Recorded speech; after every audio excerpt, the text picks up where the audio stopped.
And this was inspired by one of the viewers yesterday on my live named Keisha, where she talked about being a go-to friend. And it just kind of resonated so hard for me because it's it's one of those things, sorry.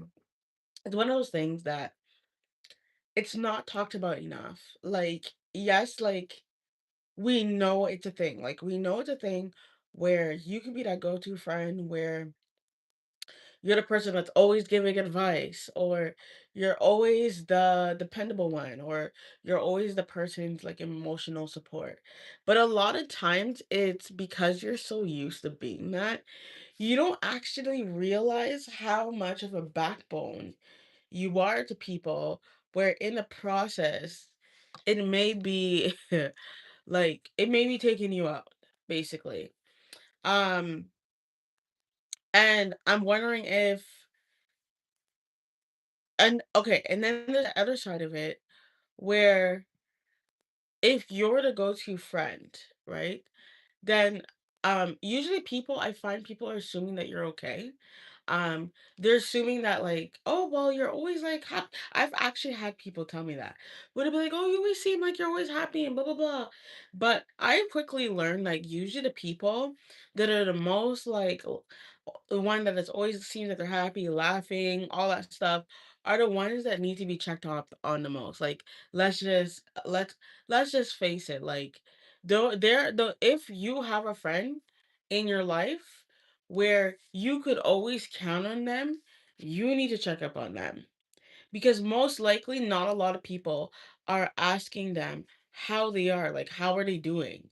And I think that's like so key, and I think a lot of times people forget that. And then if you are the go-to friend, how are you doing? How are you feeling? Especially if people are always taking from you.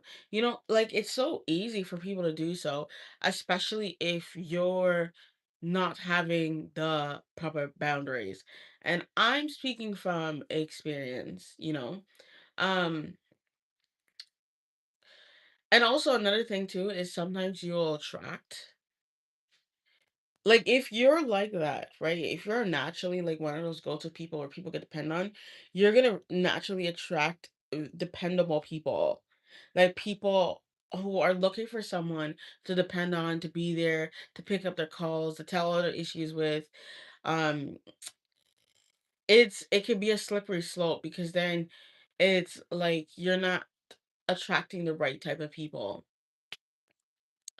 Um, and I find as a go-to friend when I've been in the past, I think I've gotten way better, is you learn very quickly that like no one is coming to save you. Um, no one like you have to figure it out on your own. Like you quickly figure out that being the go-to person is you have to figure out what works. You have to figure out quickly how you're going to help yourself, because if you're around people who are only depending on you to take something, then you get to see, oh, like I can actually depend on people. And I think that's why it's important to get out that and to get out that idea of being like the go-to friend, right? And I wanted to talk about like I feel like that stemmed from for me, right? For me, I feel like it came from a lot of like people pleasing. I think people who are always like, independent one, the person where someone is depending on you, usually it stems from people pleasing, definitely from childhood, something from childhood that you went through. Probably your cup wasn't being filled in childhood. And then you had to probably grow up really early. That's usually the case. Like you're growing up super early, because you maybe didn't have the ideal childhood, um, and you have to figure it out. Like I started working at like 14 years old. I was like starting to pay like, small bills that teenagers usually do because I didn't have the typical parent where they're like, "Oh, let me give you money." Like, right? And so I feel like when you come from a childhood like that, there's something lacking. Like something lacking, so you start to fill it in with you learning to be very independent, very interdependent on yourself. You learn to solve problems, which are good things, by the way. You learn to solve problems on your own. You learn to be resourceful because you're like, well, I don't have the ideal help from people. But then sometimes it can get too much because then, like, you then attract people in your life who are um not as may not be as resourceful as you, or independent as you. So then you're always that person that they need advice from. You're always that person that they call on, like if they're in trouble or they're feeling very down or whatnot. I just have notes here. And I wonder if anyone else has grown up like that. Like, did you um have a childhood where you had to grow up early, or were you a problem solver in your family? Did any of you guys have any of you guys been through that? Hey, thanks for watching. Did you always feel like you always had to be that core? Like, I remember I met this friend, this guy friend, and he used to always say, "Oh, like this was from a guy's point of view. He would always say, "Oh, you're like the mother hen in the group." And I remember hearing that, and I was like, I get what he's saying. So basically, he said what a mother hen is like, let's say if it's like a group of girls, and let's say there's a group of girls, right? You are part of a group of friendships, and so how to explain it? So you're part of a group of girls, and then let's say that like guy goes up, he sees a guy that he see a guy sees a girl that he likes within a girl group. He was saying that there'll always be that mother hen, like there's always that one girl who's like protective of her friend, right? In a healthy way, like very protective, like making sure she's okay. So he was like, usually the guy, if he likes the girl that's not the mother hen, then he would usually buy. That's why you'll see sometimes the guy will buy drinks for everyone because he would try to appease the mother hen because he knows if he makes her like happy and like comfortable, it'll be easier to speak to the girl that he likes in the actual group. And I remember thinking, I was like, yeah, but I don't want to be that. Like, I don't wanna be, like, in a way of someone else's happiness, um, and it's nothing that, like, oh, I'd be like, "Oh, like, don't talk to him," but he was like, "Naturally, you would be that," and I remember thinking, like, "I don't wanna be that, though." Like, I don't wanna be no one's mother hen, like, I don't wanna be no, like, leader of the pack, like, where, like, the guy feels like he has to go through me, and I've actually experienced that, like, where I'd be around friends, and then the guy would be, like, trying to be all friendly with me, and I think that's how the conversation came up. And I was like, "Oh, I don't know why. Like, if the guy likes like my friend, like don't try to pretend and talk to me and be all nice." And that's when he explained that to me. And honestly, I didn't know that was a thing, apparently. Um, and so I want so then so on to the next one. So I remember talking to my therapist, and she talked about how she always makes sure that I'm like resting or doing something I enjoy. And she'll always be like reminding me, "Oh, like make sure to rest or do something like you love doing," because she's like black. She always says black women tend to like overwork themselves. Not to say other people don't, but she was like black women tend to overwork themselves.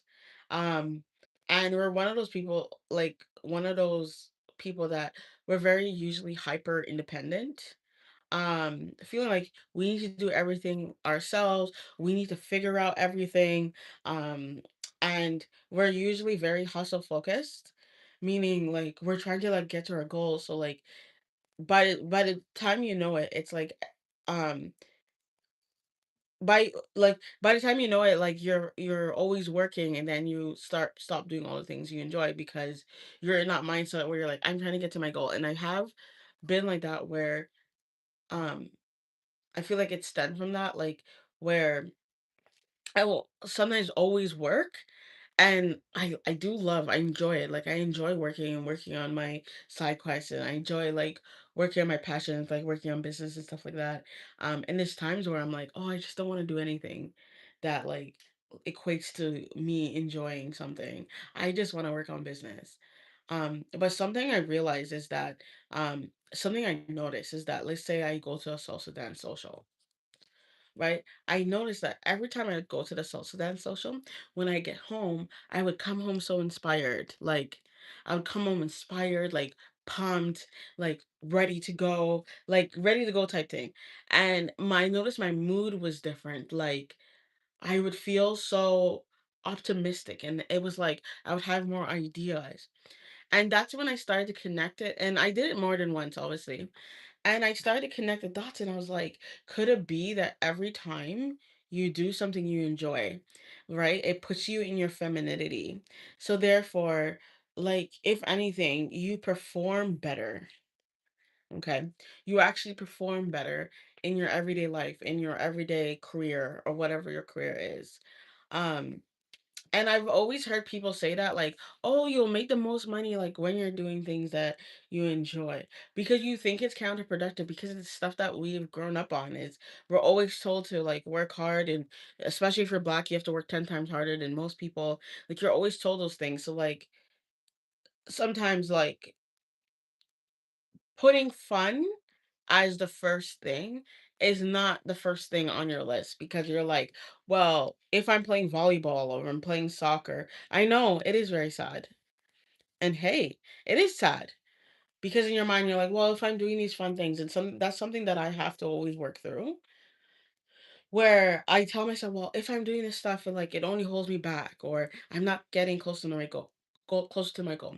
But you realize like, okay, but it's also important because if you're nurturing yourself, right? If you're taking care of yourself in every area, if you're mentally sound, you'll tend to do better. Like when I'm stressed or I'm like let's say depressed or sad, my productivity goes down. I don't have a lot of ideas. Usually I lose my creativity. If I'm not in a good space, just like, everyday regular life, I find I lose my creativity. Like my ideas will stop. It will halt until I get myself to a calm point again. Isn't that interesting, right? So it's like it feels counterproductive, but it really isn't. I wonder if anyone else has went through that. Like any of you guys experience that where maybe you struggle with doing hobbies like any of you guys just work and go home and sleep, that's basically what I'm asking. Or do you guys try to balance that in? I'm curious what you guys do. um yeah, so that's something I had to really work through. um it's almost like I feel like it's like it got to this point where it's like a punishment, right? So you're like, well, I'm not doing anything fun unless I get to my goals. But the thing about it is like let's say it takes you a year or 2 years to get to your goal. It's like you're almost gonna be like beaten out. Even though you enjoy what you're doing career wise, it's like you're gonna be beaten up. I find like when I see people just like focus on work and that's it, like career, and then they just go home and sleep, they're the ones that's the most unhappiest. Um because eventually it beats you down. It's like you just can't like I don't think we're made for that. And it can even be as simple as going out to dinner, like you're romanticizing the moments that you have alone, or you're you're going to do your hair, or you're going to do your nails. To be honest, I don't find doing my nails relaxing, to be honest. I know people go for the relaxation, but it's not. So I wouldn't even consider that something that gets my creativity going. But like for me, it's like getting my hair done because you feel good, like right, and then you feel like you look good, all that stuff. Um, and I find too.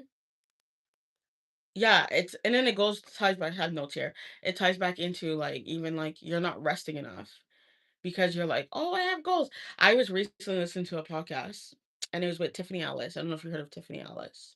And she calls herself the budgetnista. And she said this one thing I like screenshot it. And she said, she usually calls the financial struggles post traumatic broke syndrome. I'm like, I remember hearing that and I laughed because she's like basically it's a state of having um it's a state of like she was so scared of returning to her previous state of having no money that it kept her from investing her savings. So basically the story behind it was um she ended up saving like $1 million, and she's like because she had post traumatic broke syndrome, it was like she probably would have benefit more from like just saving $60,000, for example, as her emergency fund, so which is about a year, and then investing the 940,000. Because if she had invested it, that would have been like an extra, I think she was saying like $100,000 a year. I almost said per month. I was like, that doesn't make sense in my mind. And I remember hearing that and I'm like, that's so true. Because there's been post-traumatic broke syndrome experiences in my life where I'm like, I don't want to be there again. Like I've been through situations where I've been almost homeless and stuff like that. Like felt like completely like I felt like things were completely out of my hands that I I couldn't get out of, like, unless I got help. And I remember, like, I think that I carried that forward throughout the years. I think I got a little bit better, but honestly, there's still times where I'm like, no, like, I need to make sure I have savings. Like, it's only like maybe recently, like in the past maybe 2 years, where I really started getting financially literate because I was like, no, I never want to be at that point where you're like down at zero. Um, I'm curious, like like any of you guys have post traumatic broke syndrome? Like, have you had scary moments around your finances? Um, that you've been through where you're like, you've told yourself, oh, I don't want to get there, or you have this fear of getting to the point where you're so broke that it's like you don't have enough finances. Like, have you got there? Because that's definitely me. And that's when I started, getting more financial literate and then saving. But there's days where I'm like, like I used to be like, God, if you're gonna give me a trial, make it not be about money. I'd rather it be about something else. And then every time my pastor will be like, don't say that. But I'm like, no, like if I want to go through a trial, like if I'm going to go through like a difficult trial, I don't want it to be about money. Like that's the last thing I want it to be. And you know what? There's such a peace of mind when you have savings. I don't feel like it, and I know like some people are like there's people that are struggling a lot when it comes to savings. And by the way, if you're struggling a lot when it comes to savings and you're like, "Oh, I don't have anything left." Even if you start with just saving $5 every 2 weeks and you push yourself and you pay yourself first. So that $5 you invest in the $5. You invest $5 into savings like a high interest savings account. And if that's all you do, all that's all that matters. Like sometimes we always think that we have to do the big we have to do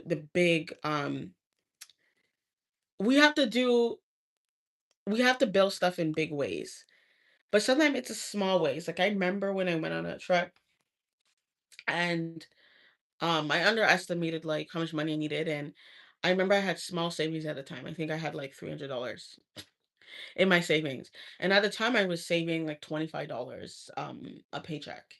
And I was like, "You know what? It's small, but, and then plus I was catching up on things." And I managed at that point, I saved it up to $300. And at that point, I remember I had it and I'm like, "You know what? I'm gonna take $100 out because I really need it." Like I was basically not home, right? And I remember at that moment it just clicked. It just clicked. And I was like, "Oh my God. This was what the savings were made for." Like, it never clicked so hard when you need it. Like, once you need it and you decide, listen, even if you saved $5 per paycheck and you did that for 6 months and you had $60 and then you realize you need $20, it hits because you're like, dang, I could just pull out without being stressed. Like, there's nothing more stressful, man. There's nothing more stressful when you're trying to like work with $0 in your account. Oh my God. You guys don't know anything yet when it comes to struggle. I'm sure you do. But yeah, I wonder if you guys have been through that. Like any of you guys have savings, like emergency funds, or are you like, I don't know, are you paycheck to paycheck? Are you currently building your savings? Like where are you guys at with that? I'm curious. Because that's something that I've been working on. And anyway, so going back to the story, so then it gets addictive now because you're like, oh dang, I was able to pull out $100 without being stressed out. And then all of a sudden, I started to increase like the amount I was saving, like every month. And then like now it's like a way bigger saving. And I start to be, and then you start to like just consciously, like you just start to manage your money better. So meaning like you're not spending it like all crazy all of a sudden because all of a sudden you're like, okay, yeah, I know I'm saving automatically, but I want to have some leftovers so I can just throw it in the savings account. And it just gets addictive. And then there's like this sense of peace. Like I know they say money doesn't buy happiness. Don't listen to those people. Don't listen to those people because yes, your whole identity should not be in money. But like you being able to save, like you being able to save money and then have it a like knowing that okay, I have a piece, like knowing that okay, I have like money and back of your mind you're like okay, I have money in my account even if it's $100 or $1,000, whatever, it hits different. Hits different. Um So going back to that, and then there's a sense of femininity because then you're not stressed out, right? You're not anxious, like, okay, I have something there, and you're able to focus on the things that you're working on career wise, right? The creativity is flowing. Like, I notice that when I'm calm, when things are like, like they're rolling and like in general, like, I notice that's when I'm most creative is when I'm in a very peaceful place. Um, feeling safe just slows you down. You'll quickly learn that. Feeling safe slows you down. And the more feminine I became, and just in general, like I think it's more easy to avoid the things I mentioned above, like you being anxious, like always like overworking yourself, feeling like, okay, I have to like own up to something, prove myself. That's another thing. It's like you're always trying to prove yourself, your worth, like, oh, I can do this, that type thing. And I found what helped me is like, just exercise. Even like I really got into doing a lot of like yin stretch, like hot yin stretches. So just stretching in general. Taking like a good amount of massages per month, like maybe twice, once, depends. But now I'm more intentional about it. Um, Taking walks a couple times a week, going on hikes, learning to receive. That's the biggest one. So it's like when someone gives you a compliment, do you say thank you? Or do you say, oh, yeah, yeah, yeah, you too?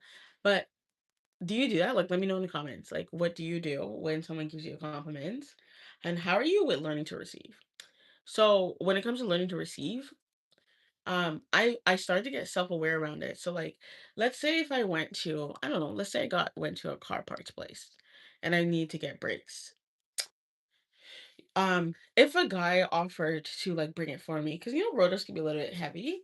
Um, My first inclination is to be like, "No, I don't need your help. I can bring myself." But then as I became self-aware of this, now I've been like and like the first thought is that, like what I just told you, but then I would be like, "Oh, you know what? Yeah, yeah, I need your help."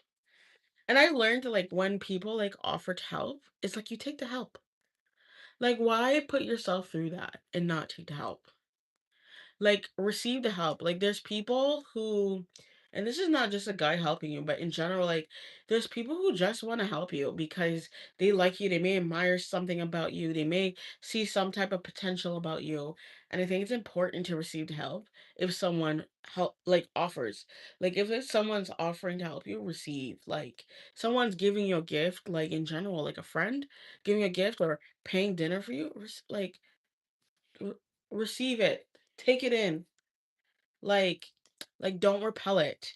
I think it's like you said, we can be so hyper independent that um sometimes we don't receive it and then we feel exhausted and overworked, and it's because we're not getting the help we need, we're not accepting it, and we're just doing everything on our own. I just don't think that's realistic long term. But yes, I find that like when I just receive, or I just like, especially in salsa, you see this is salsa dancing is a really good analogy, right? It's like when you're salsa dancing, they teach you a lot to follow and let the guy lead. So you're not like overthinking it. You're not like, oh, like, and it's very hard to, you're not like trying to anticipate what move he's going to do.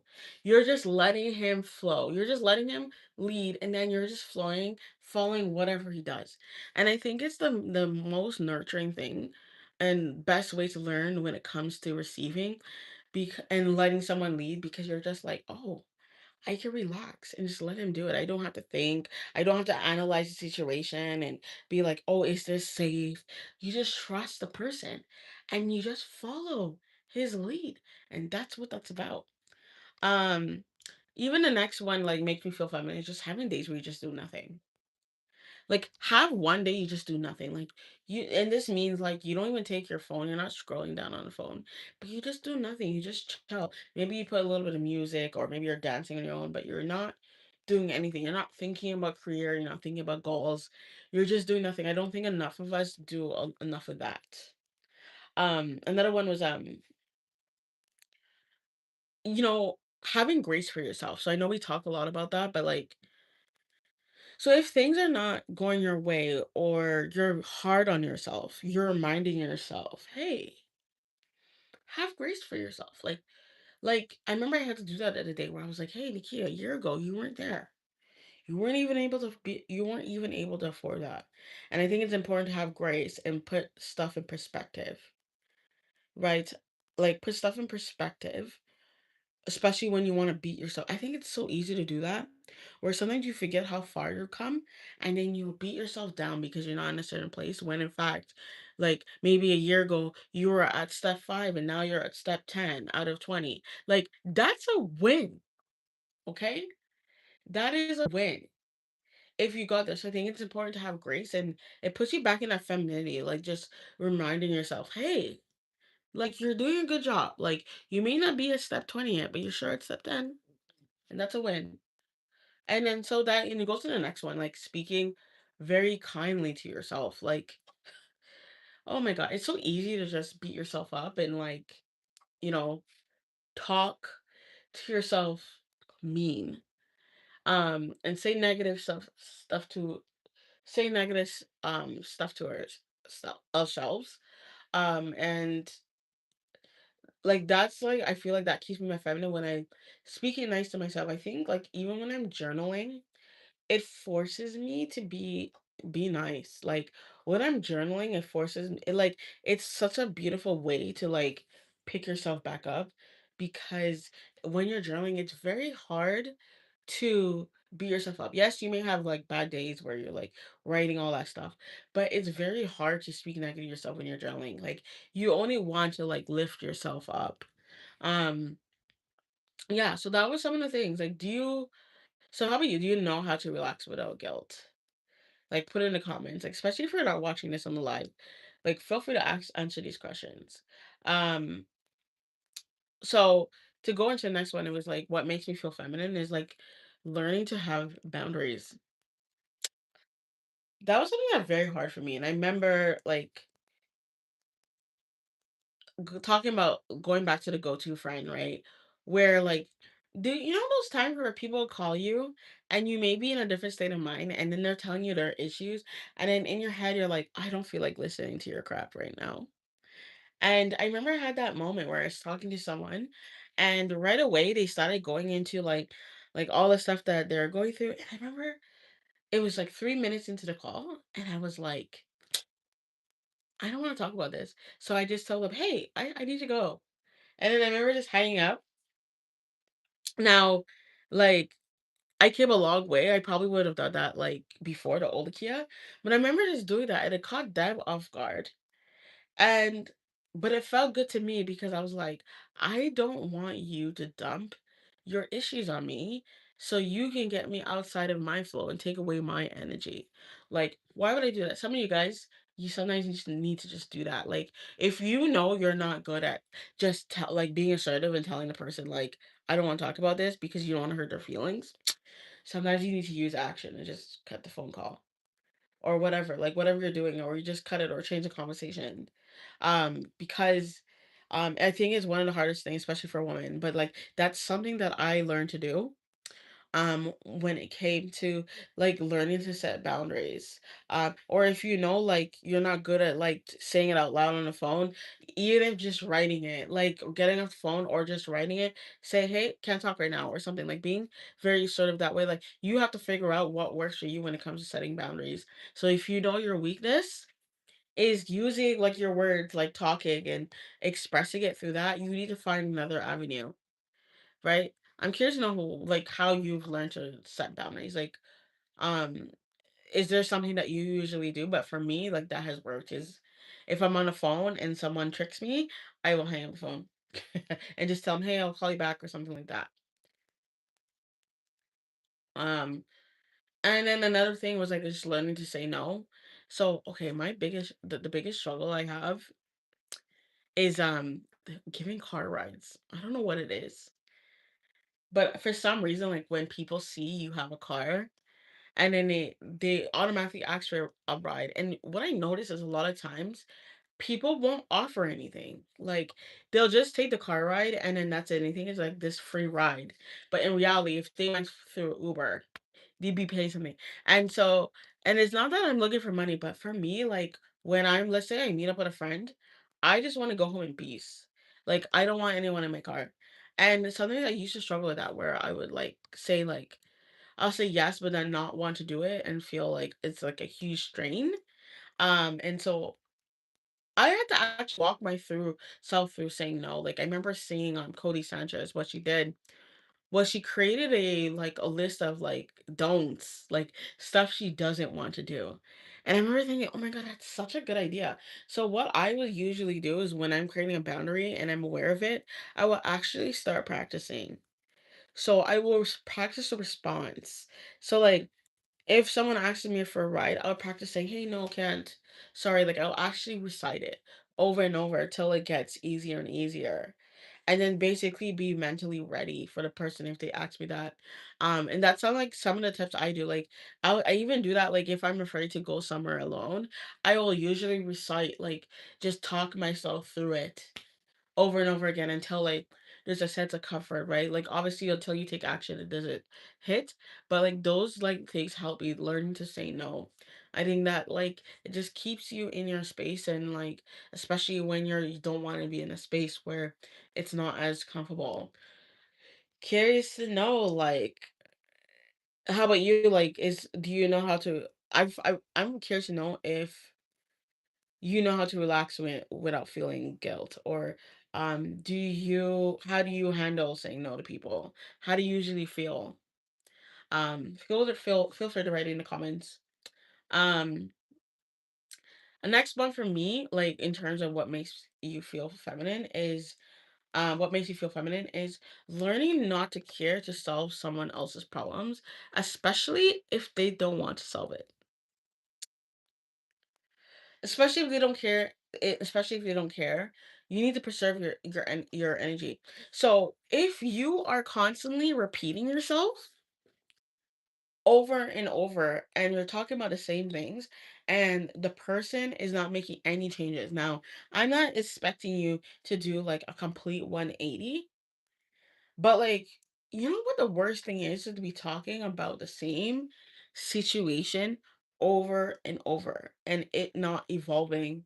And that gets draining because I realize there's people who just want to talk about their problems but not actually fix it because they enjoy being in that victim mode. It is a thing where they don't actually want your help. And those are the people that will like suck you dry basically. Like they'll take all your energy because they don't want, okay, they don't want your help. They just want to vent and have someone console them and say, hey, it's okay, blah blah blah. No, like soon as you see them doing that, the next time you see them doing that, that's when you have to set that boundary and go back to like having boundaries or learn to say no and say we're not doing this again. Like take the tips that I showed you, blah blah blah, or take the advice or like think about our conversation we had before, and that's it. But it just sucks, like when you get in that loop with someone because it's like once you open that door, it's just like sometimes it's hard to close it. It's just hard to close it. But yeah, I would definitely love to know like more like if you've been a go-to friend in the comments, how you deal with it, like where you are with that right now. What's your journey been like when it comes to that? But yeah, have a good day. Until next time.